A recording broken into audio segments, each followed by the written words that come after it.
భగవంతుడు మనం చూస్తూనే ఉన్నాడు. మనం భగవంతుడిని చూడగలమా?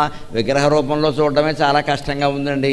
తిరుపతి వెళ్ళండి, దర్శనం అంటారు, లఘు దర్శనం అంటారు. మహాలఘు దర్శనం అంటే మెడబట్టి గంటడం ఏం లేదు. అక్కడ 30 గంటలు పడుతుంది దర్శనం. ఏం చూస్తావు దేవుణ్ణి?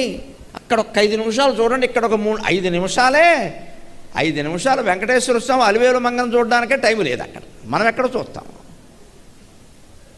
మనకంత జబ్బు అక్కడికే పెడతాం. మన ఊళ్ళోనే డోకిపర్రు దగ్గర బ్రహ్మాండమైన వెంకటేశ్వరాలయం ఉందమ్మా. మీరు ఎవరైనా వెళ్ళారా? ఎంతమంది వెళ్తారు? చాలా తక్కువ, చాలా తక్కువ. మనకి ఎంతసేపు డోకిపర్రు పనికిరాదు, డోక్కుంటూ అక్కడికి వెళ్ళాల్సిందే. ఇది మన అజ్ఞానం. ఇది డోకిపర్రులో ఎవడున్నాడో తిరుపతిలోనూ ఆయనే ఉన్నాడు. అక్కడ నీ అజ్ఞానం అది.